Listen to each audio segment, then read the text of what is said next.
NC Pork. Good for the plate, great for the state.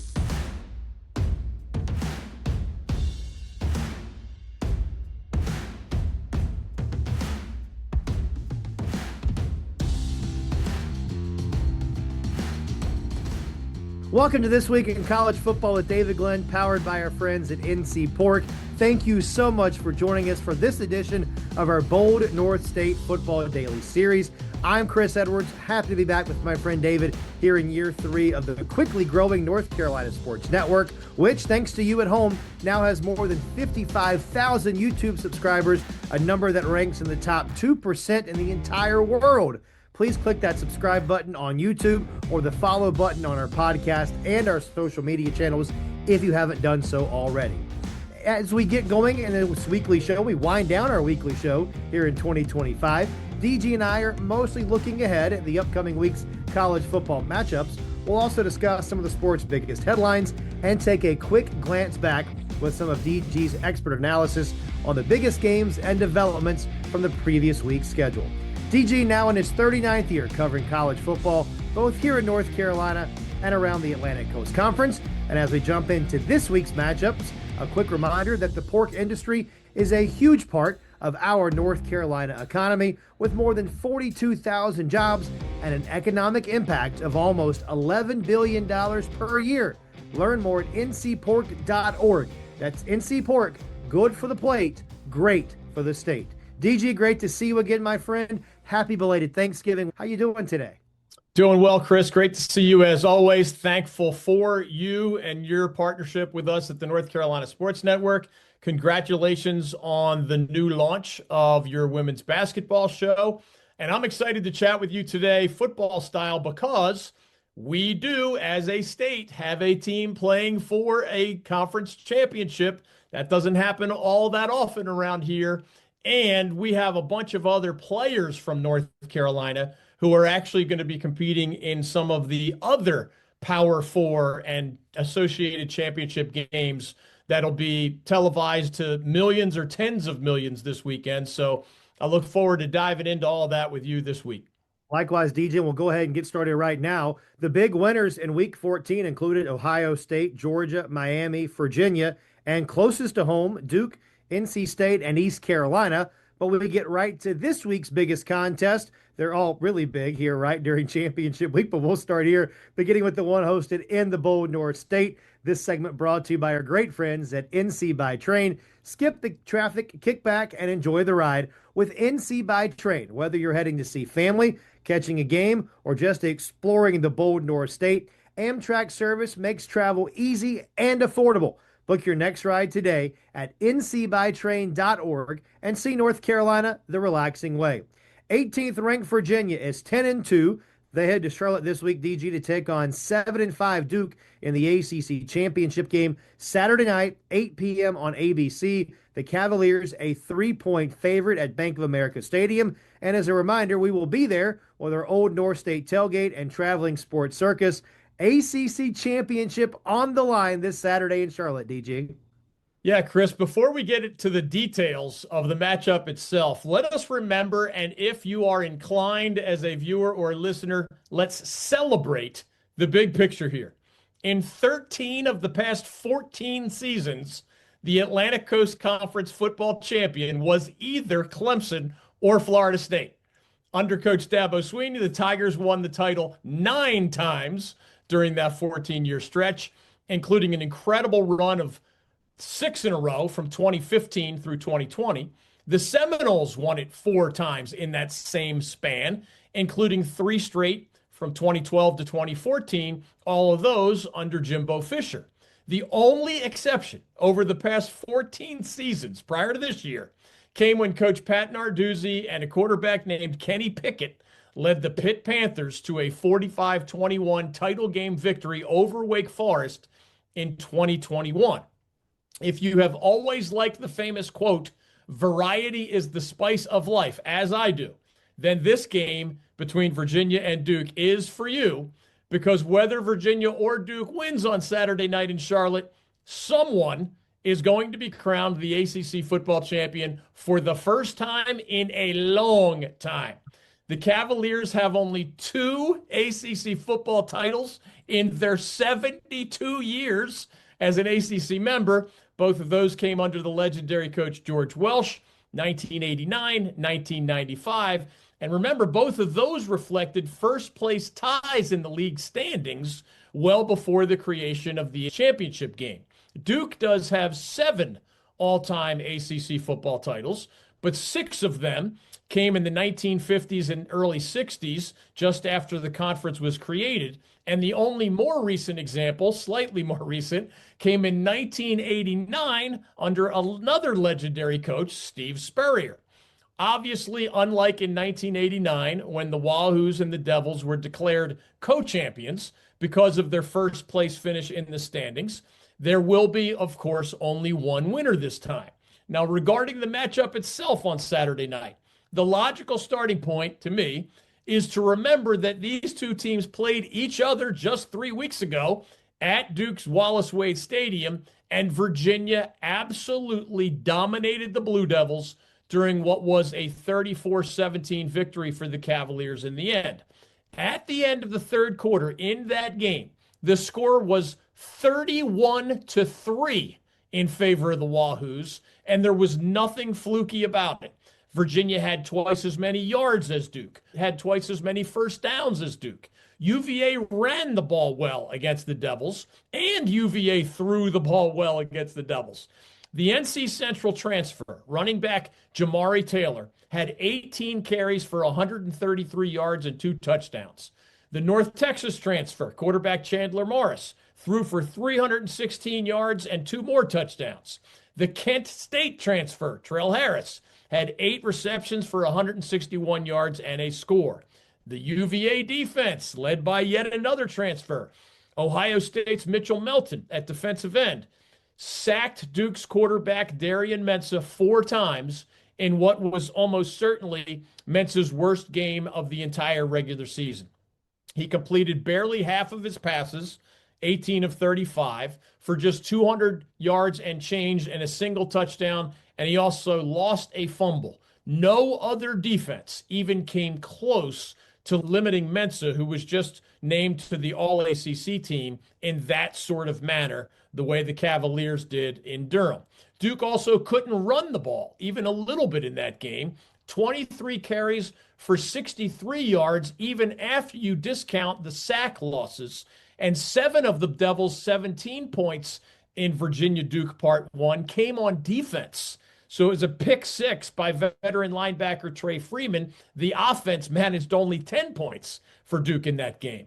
So kudos to UVA's 4th-year head coach Tony Elliott, his defensive coordinator John Rudzinski, and obviously the Cavaliers' entire defense for that amazing accomplishment against the high-powered Duke offense in Durham last month. Now, will it be different this time?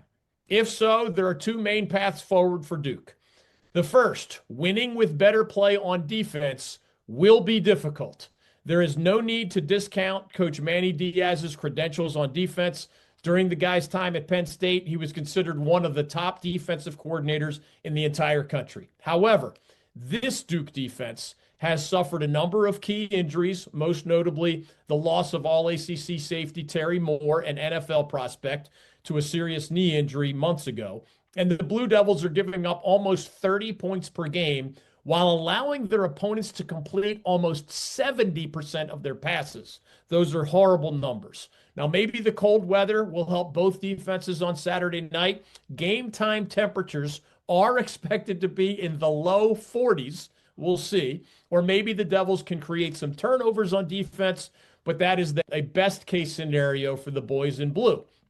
A more likely potential path to victory for Duke, if it is going to happen, would be for Darian Mensah and that Blue Devils offense to play a lot more like they did pretty much all season long when they came close to leading the ACC in scoring offense at almost 35 points per game.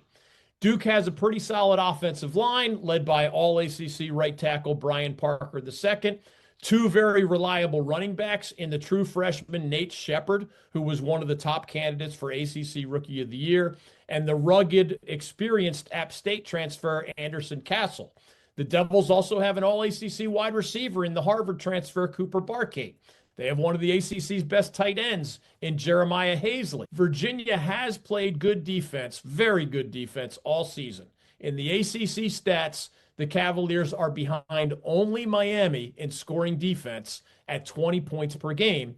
But the Cavaliers very recently did lose their best defensive player, junior linebacker Cam Robinson, to a torn ACL. Perhaps that will make this rematch a more even matchup than what took place in Durham just 3 weeks ago. Before we wrap up, I want to ask you a follow-up. Assuming Duke wins this game and the Blue Devils move to 8-5 overall, is there a chance Duke could actually be left out of this year's college football playoff? That's a great question. And remember this, we're only in year 2 of this 12-team playoff, right? So we don't have a lot of rules of thumb to go by. But we do not expect a Power 4 conference champion as a starting point to miss this expanded playoff. But here's the bottom line. Think of it this way. If UVA wins this game, Cavaliers are 11-2, and they're on their merry way without much debate, if any, to the 12-team college football playoff, which, remember, under the current format, consists of the 5 highest-ranked conference champions plus 7 teams that receive at-large invitations from the College Football Playoff Committee. Occasionally, you'll hear talking heads say it's the Power 4 conference champions and then the highest-ranked of the group of 6 conference champions. It's not that. It's simply the 5 highest-ranked conference champions. So that's why this is such a great question. On the other hand, if Duke wins this game, the ACC, which missed the old 4-team playoff bracket after the 2021, 2022, and 2023 seasons, like it needs any more bad news on the gridiron, if Duke wins, the ACC will be inviting at least the possibility of its biggest disaster scenario of the entire playoff era, because that Blue Devils record you mentioned, 8-5 if they beat UVA, I do not think would automatically guarantee them a playoff bid. The rules, again, 5 highest-ranked conference champions get automatic bids. Well, we know that the champions of the Big 12, the Big 10, and the SEC, we're going to talk about those games in a little bit, whoever they turn out to be, whichever side wins in those 3 leagues, that winner will be an automatic team in the college football playoff. In most of those cases, the loser might make, or will make in some cases, the college football playoff. Beyond that, remember, it is a virtual certainty in my eyes that the American Conference champion, it will be either 12-1 North Texas or 11-2 Tulane. I believe they would be ranked higher than this hypothetical 8-5 Duke squad. That means it would ultimately come down to 8-5 Duke in our hypothetical and the Sun Belt champion for the 5th and final automatic qualifier slot. If James Madison and the Dukes are a 23-point favorite against Troy, if JMU beats Troy, that game is on Friday night in the Sun Belt title game, the Dukes would be 12-1. And how would that compare against 8-5 Duke? They certainly could be ranked above an 8-5 Blue Devils team. That would be a close call because JMU, remember, lost its only game against a Power 4 opponent this year, 28-14. That was at Louisville back in early September. But in this week's polls, remember, it's the JMU team that's ranked, and it's the Duke team that's not even in the others receiving votes category. Most of the ACC playoff conversation lately has been about the league's best team, 10-2 Miami, possibly falling short of an at-large invitation, despite the Hurricanes' head-to-head victory over 10-2 Notre Dame. The ACC's worst-case scenario is one in which 8-5 Duke falls short of an automatic bid and 10-2 Miami falls short of an at-large bid. That would be by far the league's rock-bottom moment since major college football first created a smaller bracket-style format more than a decade ago. Regardless of how it all shakes out, getting back to the glass-half-full approach, I personally do look forward to seeing many of our viewers and listeners in Charlotte this weekend, and I will be extremely happy, seriously, for whichever fan base, Duke's or Virginia's, gets to celebrate that school's first ACC title since the creation of the championship game format back in 2005. Basketball nights in the bold North State? They're built on passion, tradition, and the best barbecue and bacon in America. Our pig farmers deliver the smoky, savory flavors fans love while contributing more than $10 billion to the North Carolina economy. So every time you crush a pulled pork sandwich at halftime or grab a crispy strip of bacon before tip-off, remember the farmers who make it possible. North Carolina pork, good for the plate, great for the state. Learn more at ncpork.org. In college sports, the teams that win aren't always the most talented. They're the most organized. They study the film, they build the game plan, and they execute with clarity and purpose. Your life works the same way. At Organize for Success, productivity expert Emily Parks helps busy leaders create championship-level systems for work, family, side projects, and everything in between. For more than a decade, she's coached clients to prioritize what matters most and eliminate the chaos that slows them down. If you're ready to run your life with the same precision as a top program, visit organizeforsuccess.com and set up your complimentary call. Organize for Success. Win the day. Every day. Welcome back to This Week in College Football here on the North Carolina Sports Network. Diving now into our National Week 15 look ahead. It's brought to you by our good friends at XL Moving Storage, a family-owned Allied Van Lines partner here in North Carolina with more than 25 years of award-winning experience. Local, long distance, or commercial, they do it all. Learn more and get a free quote at excelms.com. That's XL Moving and Storage. This week, our national spotlight falls upon three other conference championship games, the Power Four conferences. We know the winner of each of these games will make the college football playoffs. And as DG mentioned, in some of the other cases, the loser of these games will also make the CFP2. We'll start, DG, with number 5 Texas Tech, 11-1, taking on 11th ranked BYU, also 11-1. Saturday at noon on ABC, the Red Raiders a 13-point favorite at AT&T Stadium in Arlington, Texas. The Big 12 title on the line here. Yeah, Chris, it is a year for fresh faces in the Big 12 title game. Now that Oklahoma and Texas, remember, the two teams that dominated the Big 12 for decades, are both members of the Southeastern Conference, others have had a chance to grab the spotlight. Last year, Arizona State represented the Big 12 in the college football playoff. This year, Texas Tech almost certainly will be there regardless of the outcome on Saturday afternoon. And I think BYU, of course, would get there with a victory in that game. The Red Raiders have not won a conference championship on the gridiron since 1994. Sounds a lot like those Duke and UVA stories we described. Back then, Coach Spike Dykes led the Raiders to the crown of the old Southwest Conference. The Cougars, meanwhile, have not won a conference championship in any league in football since 2007, when Coach Bronco Mendenhall led them to that achievement back when they were members of the Mountain West Conference. So simply put, a win for either side would immediately mean its best season as a Power Four member. Another parallel between the ACC title game and the Big 12 title game is that this one is a rematch of a November contest. Almost a month ago on November 8th, Texas Tech dominated BYU 29-7 in Lubbock, handing the Cougars their only loss of the season so far. In that game, the Red Raiders led 26-0 early in the fourth quarter, much like Virginia's dominance of Duke in that head-to-head matchup. The Cougars managed only 255 total yards in that loss to Texas Tech, and they turned the ball over 3 times. Tech was not as dominant as usual offensively in that matchup, but running backs Cameron Dickey and Jacoby Williams each broke a long run against what is a supersized and very experienced BYU defensive front. Meanwhile, BYU's dual threat quarterback Bear Bachmeier, he's a true freshman, got nothing on the ground and very little through the air against Tech in that game.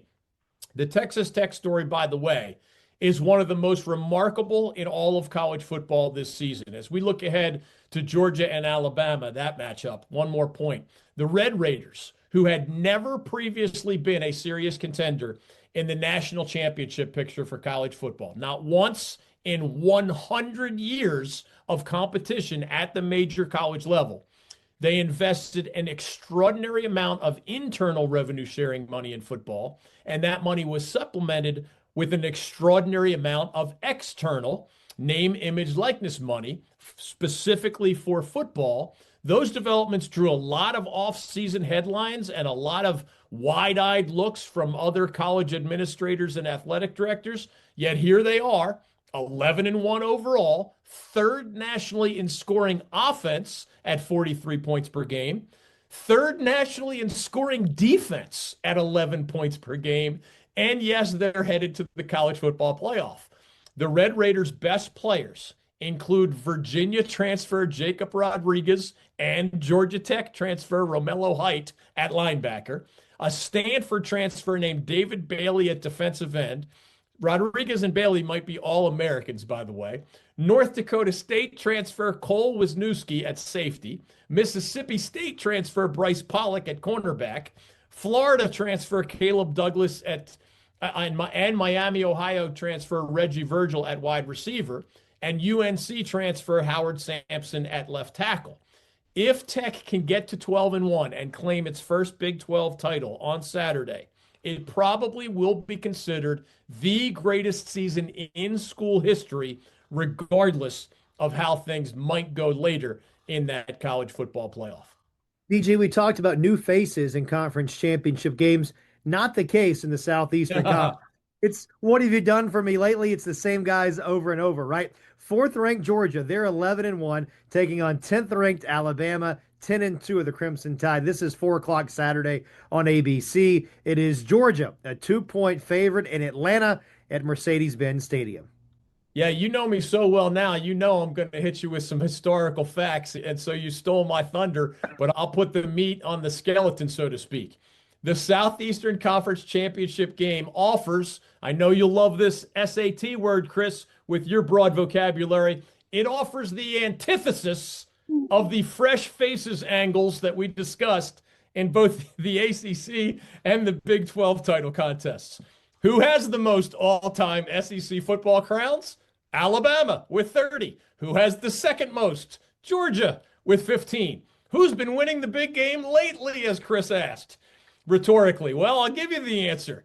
It is both teams. Alabama and Georgia have combined to win 10 of the last 11 SEC championship matchups, with LSU's 2019 title being the only exception during that stretch. Alabama won this SEC title game in 2020, 2021, and 2023. All of those were under the legendary coach Nick Saban.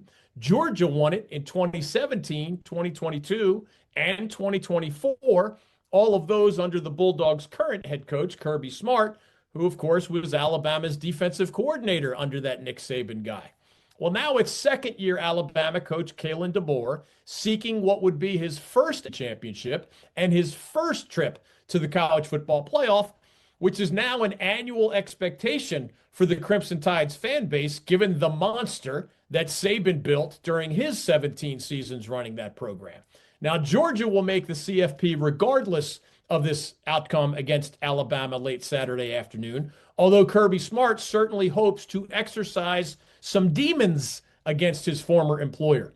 This number surprised me. When Alabama went to Athens and beat Georgia 24-21 in late September, so this again is a rematch, it dropped Smart's record to 1-7 against the Crimson Tide, which is remarkable in part because he has an absolutely insane 90% career success rate against all other opponents combined since he took the Georgia job back in 2016.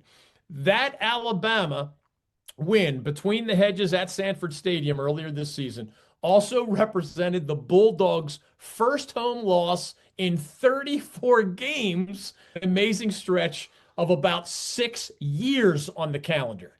Now, so we know Alabama can compete with Georgia and maybe even beat the Bulldogs. Final thought here. There is not a lot separating these two teams. Alabama is led by, among others, Deontay Lawson and Justin Jefferson at linebacker, edge rushers LT Overton and Yanze Pierre as well on defense. The Tide does have the just slightly statistically better defense this season, but both defenses are very good and giving up only about 17 points per game.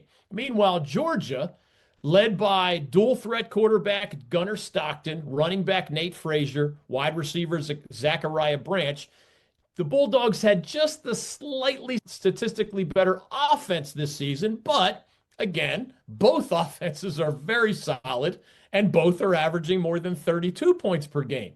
First matchup, the Alabama quarterback Ty Simpson was much more productive than Gunnar Stockton was. Simpson threw for 276 yards and 2 touchdowns, and he ran for another score. But the game still came down to a handful of do-or-die plays in the fourth quarter after a Georgia comeback. And nobody should be surprised if things unfold in a similarly close fashion on Saturday in Atlanta. All right, DG, to the Big Ten now. Number 1 versus number 2, 12-0 teams. Ohio State, number 1, Indiana, number 2. Saturday, 8 p.m. on Fox. The Buckeyes, a 5-point favorite in Indianapolis. Yeah, historically speaking, it is difficult to get a more unbalanced conference championship matchup than this one. Here's what I mean. Ohio State has won or tied for the Big Ten championship 40 times, and the Buckeyes won 4 straight league title games not too long ago, from 2017 through 2020. OSU also claims 9 national championships on the gridiron, including a bunch from the old days, but also one under Coach Urban Meyer during that 4-team playoff format in 2014, and one under the current Buckeyes coach, Ryan Day, in that 12-team playoff format that made its debut just last year. Indiana, on the other hand, stark contrast, has never won college football's national championship, and the Hoosiers have only 2 Big Ten titles, both from long ago, meaning the 1940s in one case, the mid-1960s in the other case. Yet, as discussed all season on our show, the IU coach Curt Cignetti, a guy we know well from his time as an assistant at NC State, also the head coach at Elon University for a couple years here in North Carolina, he has already made a lot of the right kinds of history with the Hoosiers, and this is only his second year in Bloomington. There are only 2 undefeated teams in the entire FBS ranks, and these are the 2, 12-0 Ohio State, 12-0 Indiana. Accordingly, the Buckeyes and the Hoosiers are ranked 1 and 2 in those national rankings Chris mentioned, respectively. And most of the analytics, the metrics, the statistics, the rating systems, they also have them pegged as the 2 best teams in college football so far this season. Now, unlike each of the other Power 4 conference championship games, obviously, this one is not a rematch from the regular season. Otherwise, they couldn't both be undefeated. I took math class as well. These 2 programs and head coaches did face each other last season in Columbus, and the Buckeyes did win that one pretty convincingly. It was 38-15, but there are plenty of new players in key roles this year for both teams. That very long list of key players in big roles includes Ohio State quarterback Julian Sayin and Indiana quarterback Fernando Mendoza, both first-year starters who have blossomed into maybe the top 2 candidates for this year's Heisman Trophy and a lot of other honors. Mendoza was a good player last year when he started for the Cal Bears during that school's first season as an ACC member, but he has developed into a true superstar with the Hoosiers this year with help from Curt Cignetti. Final thought here, the most fascinating aspect of this game will come when Indiana has the ball. Among the 68 Power 4 programs, the Hoosiers had the highest scoring offense during the regular season at more than 44 points per game.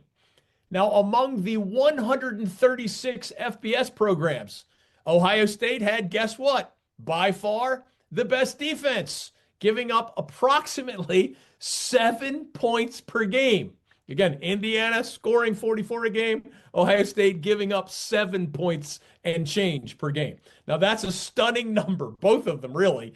But on the Buckeye side, Remember, they played, among others, pretty talented teams like Texas, Washington, Illinois, and Michigan during the regular season. The NFL factor in this one definitely favors OSU. Junior safety Caleb Downs, junior linebacker Arvell Reese, junior wide receiver Carnell Tate, senior linebacker Sonny Styles, junior defensive tackle Caden McDonald. They could all be first-round draft picks in the 2026 NFL draft. But Mendoza certainly did not back down when he led Indiana to narrow road victories at an 8-4 Iowa team, at an 11-1 Oregon squad, and at a defensively strong Penn State team, among some other very challenging circumstances. Most are expecting yet another Buckeyes victory in this one, but the fact that the point spread has hovered around only 4 or 5 points per game in favor of the Buckeyes reflects the fact that Indiana football has entered a brand new and very exciting era, regardless of what happens on Saturday night in Indianapolis. The perfect Wolfpack pregame or postgame spot this season is Sammy's Tap and Grill in West Raleigh. Just minutes from NC State, Sammy's brings more than 65 TVs, a huge menu, 44 draft beers, and an atmosphere built for Wolfpack fans. Burgers, jumbo wings, cold drafts, and all the energy of the pack. Whether you're watching the kickoff, tip-off, face-off, or just gathering with friends, that's where you want to be. Swing by 2235 Avent Ferry Road, Raleigh, and make Sammy's Tap and Grill your Wolfpack game day headquarters. Sammy's, presenting partner of the This Was Then podcast and complete coverage of the NC State Wolfpack on the North Carolina Sports Network.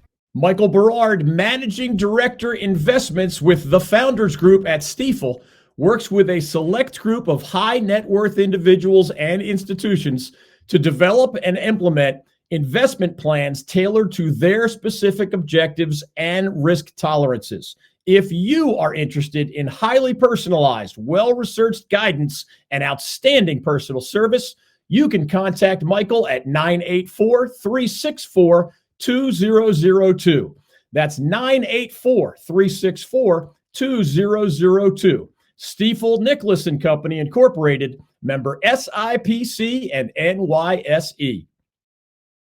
Welcome back to This Week in College Football, presented by NC Pork. DG, as we wrap up our shows, we like to offer some quick mentions about those making positive headlines on the gridiron, especially in the ACC or here across North Carolina. So with that thought in mind, we bring you our weekly fun facts and shout-outs, brought to you by our good friends at Jimmy's Bar and King Neptune Restaurant in Wrightsville Beach. Jimmy's has a full bar, nightly drink specials, and live music 365 days a year. And right next door, King Neptune has become one of the best restaurants in the entire greater Wilmington area. Keep up with Jimmy's on Facebook and Instagram at Jimmy's Wrightsville Beach, and learn more about King Neptune Restaurant at neptuneswb.com. DG, we're heading into the championship week for college football. What you got in your notebook for us this week? Well, Chris, I want to share something real quickly. You and I have both been around for a while, so sometimes when we're out and about, maybe a tailgate tour or something else, people will come up and say hi. I had a first recently in my 39-year media career. It was somebody who did not know much about me from the past, but came up to me and said, "Hey, you're the fun facts and shout out guy." I thought that was kind of cool. You and I create another maybe trademark or a landmark here on our weekly college football show.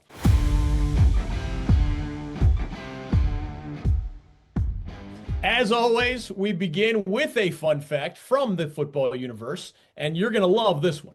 The great state of North Carolina has risen all the way to number 5 among our 50 states on the list of the National Football League's most productive high school talent pipelines when such things are measured by state. For as long as I've been covering this stuff, and I mean going all the way back to the late 1980s, the top 4 states on this list have not changed. And I mean for 4 decades.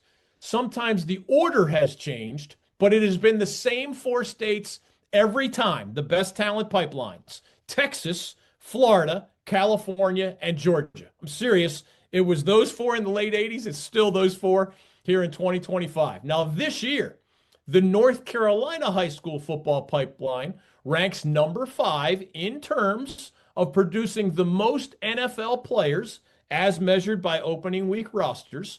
And that is a much needed positive sign about the gridiron culture in our state, especially as so many of our in-state college football programs have been, to be frank, mostly mediocre or even worse in recent times. Now, it's always important to point out in these conversations that pure demographics, just sheer population numbers, explain much of this stuff. For example, the only 3 states in our great nation with more than 20 million people each are California, Texas, and Florida.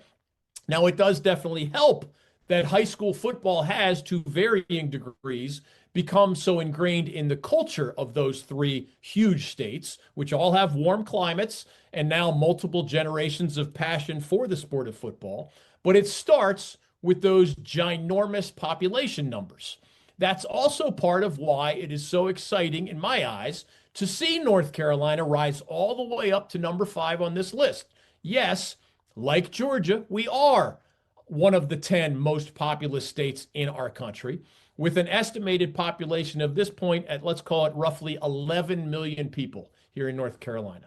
But right now, Georgia and North Carolina are both producing far more NFL caliber players than every other state with a similar population number, and that cannot possibly be a bad sign. In case you're wondering about the specific numbers, and if you lose them here in the audio video world, I am writing about this at ncsportsnetwork.com. During the opening week of this current NFL season, there were 199 guys who had played their high school football in Texas. There were 179 high school ball in Florida, 143 in California, 143 in Georgia, and number 5 was North Carolina with 70.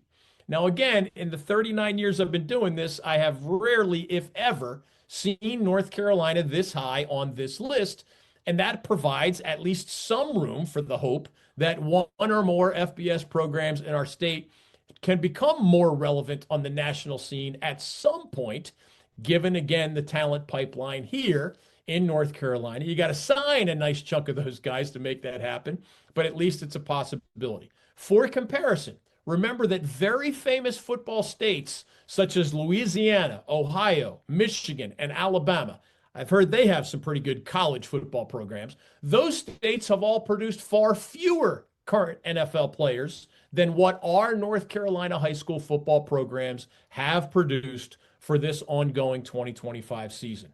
One quick side note on this topic: the bold North State also is represented on the list of the 5 American cities whose high school ranks produced the most opening week NFL players this season. Charlotte ranked 5th with 14 such players. That number includes, among others, New England Patriots quarterback Drake May, who starred at Myers Park High School in the Queen City before developing, of course, into the ACC Player of the Year and the number 3 overall draft pick during his time at the University of North Carolina.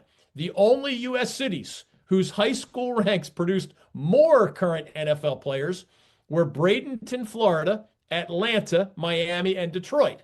Bradenton, by the way, should get an asterisk of some kind because a bunch of kids moved to that relatively small city in the Sunshine State from all over the country just to attend IMG Academy, which is just an athletics powerhouse. That does skew the numbers quite a bit. Regardless, for Charlotte to be listed alongside legendary football hotbeds such as Atlanta and Miami is an absolutely wonderful sign for the future of football in our state. For our veterans, the end of their service is just the beginning. It may come with new careers and new chaos. There might be late nights, school drops, and even haircuts. That's where we come in, providing more than $1 million a year in career-building scholarship funds and discounts on every haircut for our veterans. Just trying to do our part to make their lives a little easier. Sport Clips Haircuts, supporting veterans everywhere. Now, on to this week's shoutouts, with a similar theme in mind, as believe it or not, every single conference championship game worth watching this week will include one or more high-profile players who are products of the North Carolina high school ranks. And yes, we're proud about that. Shout out in the Big Ten championship game, the one that 10 million plus probably will be watching, to Indiana safety Devin Boykin and Ohio State defensive end Bo Atkinson, who both previously played both high school football and college football here in the bold North State. In that monumental collision between 12-0 Ohio State and 12-0 Indiana on Saturday night, Boykin will be starting in the secondary for the Hoosiers, and Atkinson will be one of the first defensive players off the bench for the Buckeyes.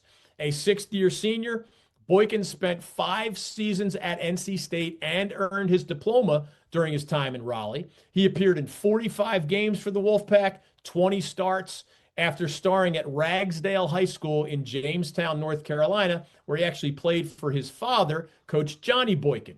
Coming off a knee injury that caused him to miss last season, Devin quickly earned a starting safety role at Indiana, and he was the Hoosiers' 5th leading tackler during the regular season.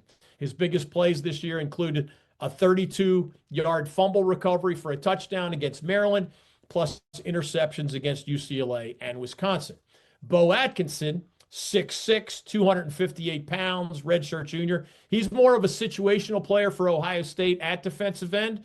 3 years at UNC, including a redshirt campaign. He had 11 sacks in 26 games for the Tar Heels, mostly in a backup capacity. He previously starred at Leesville Road High School here in Raleigh.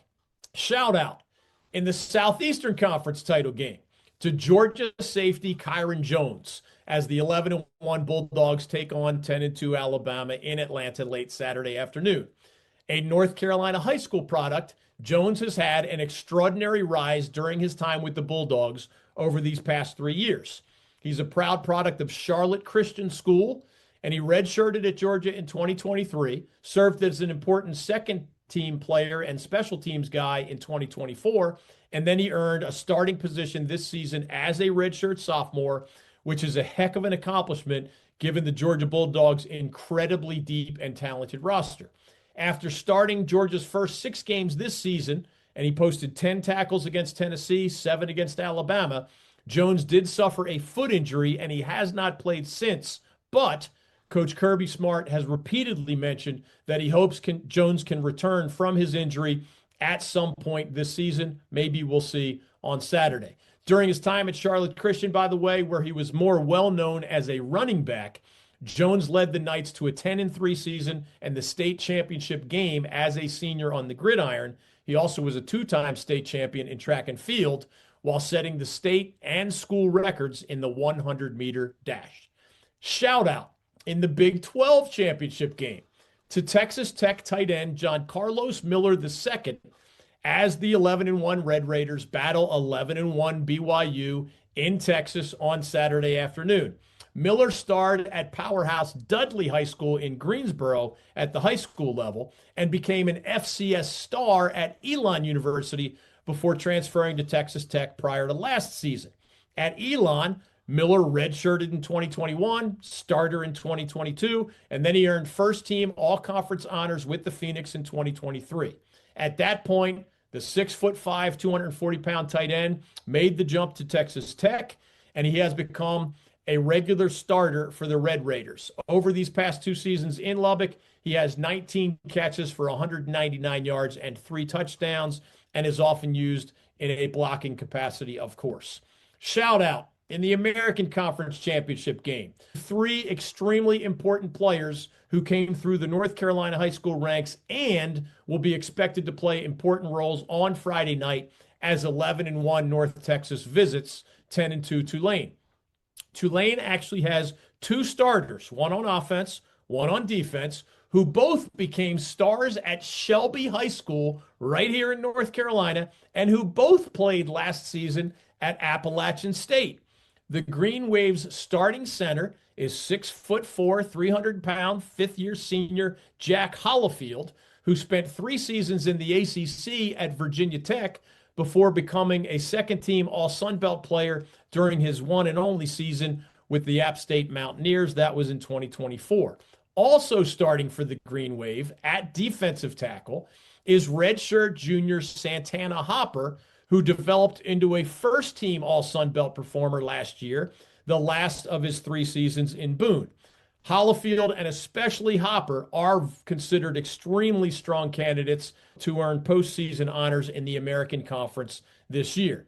At North Texas, meanwhile, one of the starting linebackers is a 6th-year senior named Shane Witter, who became a high school superstar at Williams High in Burlington, North Carolina. Spent 4 seasons with the Oklahoma Sooners, mostly as a backup and a special teams guy, and then he transferred to North Texas prior to last season. Witter has become a full-time starter, and he's now the team's 5th leading tackler here in 2025. Last but not least, shout out in the ACC championship game to a slew of players who will be on the field in Charlotte on Saturday night. As you might expect, the Virginia-Duke matchup will be overflowing with important contributors who came through the North Carolina high school ranks on their way to the ACC. For Virginia, I'll just give you the number one example, and I mean by far, it is 6th-year senior running back Jamari Taylor. We mentioned him earlier during our game preview. He is a product of West Mecklenburg High School in Charlotte. He is a first-team All-ACC guy who just led the league in rushing during the regular season, and that's in his one and only year with the Cavaliers. During the Wahoo's 10-2 regular season, Taylor carried the ball 207 times for 997 rushing yards. That was best in the ACC. He scored 14 touchdowns. That was second best in the conference. He added 39 catches for 219 more yards. Taylor previously, remember, spent those 5 years at NC Central University in Durham, where he went from walk-on to superstar for Coach Trey Oliver. As a redshirt junior in 2024, last year, he compiled more than 1,000 rushing yards for the Eagles, ranking with 1146 was the final number, the 4th best single season total in program history. With that performance, he was first team All-MEAC, of course. He was also a finalist for the Walter Payton Award, which honors the top player in the entire FCS ranks. Duke, meanwhile, has more than a dozen key players from North Carolina. I won't get to them all, but the list starts with Vincent Anthony Jr., Trey Freeman, Aaron Hall, and Todd Polino. All those guys have started multiple seasons during their time with the Blue Devils after, again, being high school stars here in the bold North State. Anthony's a senior defensive end, 3-year starter, Jordan High School right there in Durham. Freeman, 5th-year senior linebacker, another 3-year starter, Northern High School right there in Durham. Hall, 5th-year senior defensive tackle, 2-year starter. Southern School of Energy and Sustainability right there in Durham, where, of course, Duke is located. Polino, senior place kicker, 4-year starter. He's from Cannon School near Charlotte. The longer list at Duke includes wide receiver Quayshawn Brown, the bruising second-team running back Anderson Castle, formerly of App State, Rover Deshaun Stone, and an injured All-ACC caliber safety Terry Moore. Brown's a redshirt sophomore from East Forsyth High School in Winston-Salem. Castle, the App State transfer, Watauga High School right there in Boone. Stone, Reynolds High School in Asheville. Moore, Washington High in the eastern part of our state. I mean, the Blue Devils recruited all of those guys from our high school ranks, and that's pretty much from the Atlantic Ocean to the Tennessee-style mountains. Well done job by Mike Elko years ago, but also Manny Diaz. So congratulations and best wishes to all of those North Carolina high school products as they play in all of those big games here during championship week. I am David Glenn, and those are my fun facts and shout-outs as we head to Charlotte for Saturday night's Duke UVA ACC championship game matchup with our Old North State tailgate and traveling sports circus right here on the North Carolina Sports Network. Thanks, DG, and thanks to NC Pork for being the founding partner of the North Carolina Sports Network. Quick reminder, DG and his staff are posting daily articles at our fast-growing website, ncsportsnetwork.com, which also has direct links on its homepage to this YouTube channel, which now ranks in the top 2% in the world with more than 55,000 subscribers, and the wide variety of places you can get on-demand audio and podcasts of this show, The David Glenn Show, and all our other offerings, including brand new editions of our 2 brand new weekly shows, Court Vision, featuring NC State basketball star Van Allen Lubin, formerly of the UNC Tar Heels and USA Basketball, and our very own Mike Waddell, who hosts that show. Mike worked as an athletic director at high-level college and professional sports and hosts great shows here on the North Carolina Sports Network. You can also check out Her Court, hosted by me, featuring women's basketball with the focus on the great stories in that sport that are unfolding right here across our state. Meanwhile, our never-ending statewide travels will continue. Well, last week, we were at Carter Finley Stadium in Raleigh as NC State celebrated its 5th straight win over UNC. This week, we're heading back to the Queen City for the ACC Championship game matchup on Saturday night between Duke and Virginia. We hope to see you there as we reconnect with so many of our old tailgating friends in the hours leading up to that 8 p.m. kickoff at Bank of America Stadium. For David Glenn, I'm Chris Edwards. Thanks so much for joining us for This Week in College Football right here on the North Carolina Sports Network. This has been Bold North State Football Daily, an exclusive presentation of the North Carolina Sports Network. Make sure you follow us on social media at the NC Sportsnet, and check out our website that is wall-to-wall coverage of North Carolina sports at ncsportsnetwork.com. Our foundational partner is the North Carolina Pork Council, raising the bacon, raising the bar. Telling the stories of the bold North State, this is the North Carolina Sports Network.